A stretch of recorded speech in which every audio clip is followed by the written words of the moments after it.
Hello everybody, my name is Dratnos, and in this video we're going to talk about gear in the first couple weeks. This is going to be my attempt to make a somewhat comprehensive list of all the gear that's item level like 360 plus that you can be collecting in the first couple of weeks here. The key conceit of this is that there are two different types of gear that are available right now. There are rewards that scale with your item level, which is your character's in-bag item level. You can see for me it's 366 on this character. Or there's also gear that doesn't scale off of that. Now some characters sometimes have a higher item level than they should when you look at their in-bag item level. This character before has shown as high as 380 on this before. You can see the PvP item level is 381, but even sometimes the non-PvP item level has shown to be higher, which means that sometimes those item level scaling rewards have been inflated for some people at different times. That is a bug. It's unclear if or when it'll get fixed, but it is worth noting that exists. So, worth noting again, almost all of this stuff, not a big deal. All of this gear is going to get easily replaced by Mythic plus 7 gear. If you can farm that in a couple weeks' time, you'll be able to upgrade whether you're coming out of these few weeks at item level 360, 380. It doesn't really matter in the scheme of things. But if you care about where your character's gear is at for making those first couple of days of M plus a little bit easier, the first couple days of normal and heroic raid a little bit easier, then this is the video for you. So let's start by talking about the non-item level scaling gear sources, because it makes sense, in theory, to do as many of these as possible before then going to the sources that do scale with your item level. The first one of these is Mythic Dungeons, obviously. Mythic Dungeons drop item level 372 gear, and you can do them each once per week. So, good source of gear, collecting that. Doing them in an armor stack is in theory good as well, if you can do it with people that share your armor type, because the same personal loot trading rules apply as did last expansion in Dungeons. They don't in Raid. In Raid, it's a group loot world now, but in M0s and in M+, it is still personal loot, where you're able to trade items that drop for you in a slot that you've already got that item level or higher. So, that's one source of gear. Another source of gear is War Mode. War Mode is pretty phenomenal. It gives you 2 extra world quests per day. Ignore all these extra skulls and stuff on my map. I'll talk about why those are there later. But you can see this reward's not too great. It's just a gold reward. This reward's a rep reward, but sometimes you can see gear rewards, and sometimes you can get bloody coin rewards or bloody tokens. Now, bloody tokens are a currency that you can get a whole lot of. I've gotten like 500 from a world quest, and then I've just been collecting 200 a day from looting a war supply crate that drops in the zone. They drop all the time with war mode on. You just go there. If there's people of the other faction and it's an even fight, you can fight it out for it. If there's too many of them, just run away, let them have that one, get another one later at some point. And yeah, you can get yourself quite a lot of these bloody tokens. The bloody tokens are used at Valdrakken. There is a vendor that is in here, in this area, a PvP vendor, that will let you trade them for this. You can get 366 gear in almost every slot, including weapons. Bracers cost as little as 200 tokens. Weapons, two-handers will cost you like 800 tokens. And this gear is 366, increases to 408 in arenas and battlegrounds, so if you're going to do PvP, this is a great way to get yourself head started into that. But also there's a nice set bonus here, 105 versatility on the 2 set. So pretty nifty piece of gear, and you can use this to fill out whatever slots are low item level for you, and that will help raise your bag item level, which will then help the scaling sources of item level. There's also the Cobalt Assembly Ring. The Cobalt Assembly Ring is quite good. It takes, they say, less than an hour in this article. I would say for most people you're probably looking at 1 to 2 hours of grinding in this area of the Azure Span. You get yourself one of these rings once you get to rank 4 out of 5 reputation with the Cobalt Assembly. And crucially, what you want to do is, as soon as possible, you want to get your... so you can get this thing called Cobalt Reputation once you get to 2 out of 5 rep. That increases your rep gain with Cobalt Assembly by 30%. You need to do this by talking to Zavin in the Cobalt Assembly hub. So do that as soon as you get to low rep, get the Cobalt Reputation thing. You can get all these other buffs as well to make it a little bit easier to grind in the area. But then, yeah, you can get yourself the rings, which actually don't show up on this list of rewards there, but they do show up on the vendor, although you might actually need to get to rank 4 before they show up on the vendor, or they might have fixed that. Apparently that was a bug early on. Okay, so Cobalt Assembly Ring, it's 389, which means in theory doing this before M0, so you could trade rings, is potentially valuable, especially if you want to trade 372 rings, but obviously 372 ring, good for you too, so maybe not super important for that, but it's 389, so it's high item level, so it bumps the rewards nicely of other content. They do have a little less stats on them, but they have a proc, and in some cases that proc has been doing pretty well, especially the tank one. Okay, there's also the Ring of Blood. Over here on the side of Maruuk, there's the Ring of Blood, makes its return this expansion. It's just like 6 elite quests in a row that end with giving you a weapon. And I believe that weapon is like 346 or something, but really nice way to get yourself a nice early weapon if you're sitting on a 280 weapon or something coming into this expansion. You get yourself one of those by doing the Ring of Blood quest over there. It's also worth noting that the Ring of Blood is one of many side quests that unlocks a world quest that can show up there. Once you've done the Ring of Blood side quest, you will see then Ring of Blood world quest showing up there. So there are a lot of side quests like this that will then lead into unlocking a world quest that is based on the same thing. It is worth doing that, therefore, side quests, if you really care about having all the world quests possible, getting all the rep possible, doing those side quests will unlock that for you. Okay, there are also Renown rewards. Renown does reward fairly okay item level pieces. I've been able to get to these 376 gloves from Dragonscale Expedition. I've been able to get to 376 boots from the Maruuk Centaur reputation, and crucially, if you stick with it over these couple weeks, you can get to stuff like 289 helmets from Valdrakken 22. I don't know how feasible Valdrakken 22 is in the next couple of weeks, because obviously there's a lot of rep early that will kind of slow down later, but on the other hand, there's weekly games and stuff, so it might be something that you can get to, or maybe not. But that is another source of potential gear if you are looking for it, especially if you're somebody who is on a character that is intending to do very little dungeon raid content, then the Renown gear may be quite good for you for quite a long time. There's also crafted gear. So crafted gear, there's a couple of different flavors of crafted gear. There's crafted gear that requires a Spark of Ingenuity. That you can get at item level that's fairly high currently, but the problem is that the Spark of Ingenuity crafted pieces are the same pieces that you'll be able to use to get Mythic item level crafted pieces.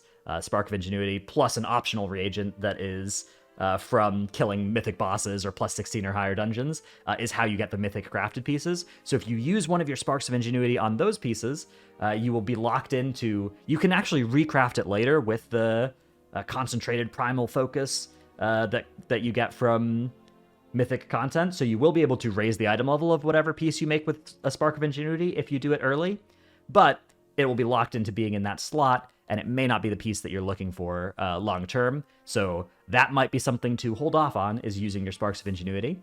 The Spark of Ingenuity comes from this Dragonflight 1 out of 9 campaign, which you do need to complete the Thaldraszus Zone currently, the campaign for the Thaldraszus Zone, before you can do this, I believe, which means that on alt characters that are interested in getting Sparks of Ingenuity, leveling through doing at least the Thaldraszus Zone campaign is a good thing to do, because you're going to need it anyways for that part.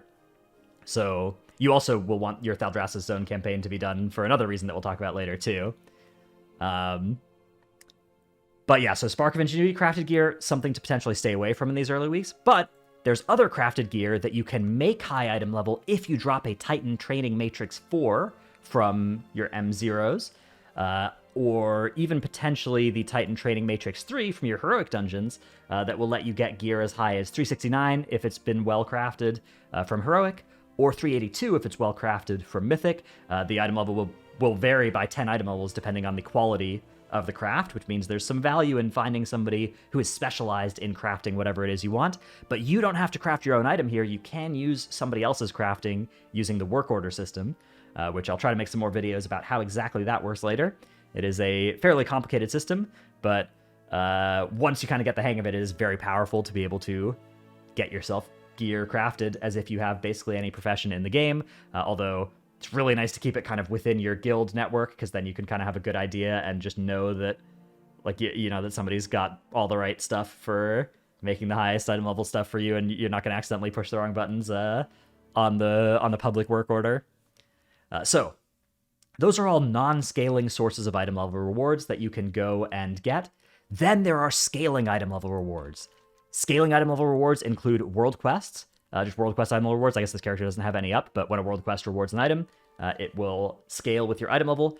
So you can see world quests that have like 340 gear if you're low item level, and then when your character gets to like 360 item level gear, then those same world quests will be rewarding 360 item level gear or potentially higher. So that can be a good thing to do. The weekly or the world quests generally reset either weekly or bi-weekly, which means they reset halfway through the weekly reset. There are, however, 2 categories of world quests that reset daily. One of those is the War Mode world quests. Those reset every day. There will be 2 of them, I think, on the map, and they reset daily and can have good rewards, or can have pretty garbage rewards like these ones do. And then, of course, the Pet Battle World Quest, also on a daily reset. So if you need that Pet Battle Training Stone and the 25 rep that quest gives you, wow, then make sure you do those every single day. Very cool. Other scaling rewards include weekly. There are several good weekly sources of gear. Let me pull up a good list of them from a little Wowhead article here. These are the weekly lockout events that scale with your item level. The Siege of Dragonbane Keep, the Tuskarr Community Feast, and the Grand Hunts are... they all show up on your map. So the Siege of Dragonbane Keep, you need to get to... Here, you can see that this little horn here, Siege of Dragonbane Keep. It fires like every hour, and you need to get to... I believe it is...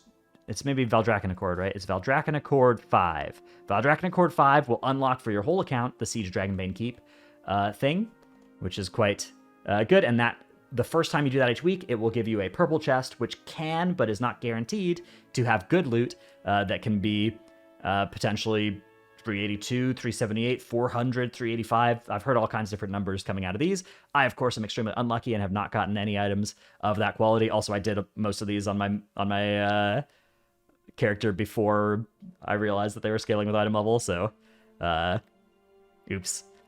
Tuskarr Community Feast shows up, I think it's every 90 minutes in the Azure Span down here at Iskara.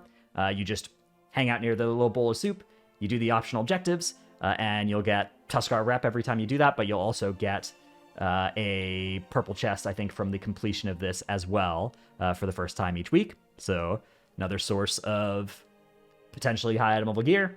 Grand Hunts show up all over the map. Let's see if one is up right now. There may not be one up right now, but oh yeah, there it is. Okay, the Grand Hunt. My map is now extremely polluted with all of this. Okay, it doesn't show up actually in the zone map because that's the Siege of Dragonbane Keep, but somewhere on the Dragon Isles maps, you'll see a horn that says Grand Hunts, and you go there, you do a bunch of little objectives, and when you finish that, you will be able to get yourself a purple reward from the first time you do that per week. That can have good gear in it. Any future time you do it, you'll get then a blue reward and then a green reward. Those won't have good gear in them, but the purple reward can give you good scaling gear. The Trial of Flood and the Trial of Elements are extremely good. These are guaranteed to be loot that you can use. They are guaranteed to drop an item that your character can use, and they scale with item level. The Trial of Flood is down here at the bottom of the Onaran Plains. The Trial of Elements is inside the Primalist Future, which there's a portal to if you have done the Thaldraszus Zone campaign right over here in the Temporal Conflux. So this is another reason why doing the Thaldraszus Zone campaign on power alts that you actually care about doing this kind of stuff on, which for most people, you're not going to have any of those alts, but if you do, then doing the Thaldraszus Zone campaign is by far the most valuable zone campaign to do for that and for the Sparks of Ingenuity. But yeah, both of these events are on like a 2-hour respawn timer, I think. But you just hang out, you camp there. There'll be a bunch of people there now because Tettle's made a video, so the jig is up on these. But yeah, there'll be a bunch of people there. You do the event, you loot the chest, guaranteed item, scales with item level, and is guaranteed to be something your character can use. Very cool. Very good source of gear. Ideally, you want to save this for late in the resets when your character's item level is as high as possible, so that the reward is as high as possible. But, you know, not a big deal. Just another source of early gear. Finally, there are the rares, and that's what all these skulls are. So this is an add-on called Rare Scanner. It's putting all these skulls on my map. Plus, there's an add-on called Handy Notes that puts these skulls on the map as well. The combination of these two means that it's impossible to miss any possible spot on a map where there might be a rare. And so what you want to do is get in a group or a raid and fly around the map, look for these rares to be up, and then kill them and get some cool loot. And the loot from these can be 378. I've heard it can even be higher from the rares. And that loot is unfortunately not guaranteed to be good for your character. I don't think it's even guaranteed to drop something for you every time you kill one. But yeah, you'll be getting stuff like leather, cloth, plate, weapons you can't use, all kinds of stuff, mail, any kind of item can drop from these, and it's bind on pickup. It's not tradable within your raid. The reason you want to be in a raid is just so you can kind of go in like a big death ball around the map and then converge every time somebody sees a rare, and it just makes it quicker. But you can do this solo if you want as well. It's not required to do this as group content, but that does make it more efficient. But all you have to do, just fly around the map, look for the rares, kill the rares. Add-on called Rare Scanner will make it a little bit easier to do that. Or the Handy Notes add-on, putting them on your map too. And yeah, that gets you some good gear, but it's pretty slow because you're going to get, 80% of the gear that's going to drop from these things is not going to be usable for you. But the 20% that does, if you're high item level, will also be high item level, so you'll be able to get your character some pretty nice gear out of it. All right, I believe that is it for the sources of gear, stuff like that. My personal recommendation is don't worry too much about any of these things. If it sounds bad, don't have to do it. All of this gear will be made super obsolete again, super early into the season, once the season actually comes out. But if you want to min-max, which this channel is supportive of people that want to min-max, then this is the guide for doing it. If you don't want to min-max, if you want to just fly around and do dragon riding races, do that kind of stuff, also totally fine. If you want to do both, that's what I do, then, well, not much time to sleep or go outside or anything like that, but who cares? Hope you enjoyed this video. Thanks for watching. See you in the next one. Bye.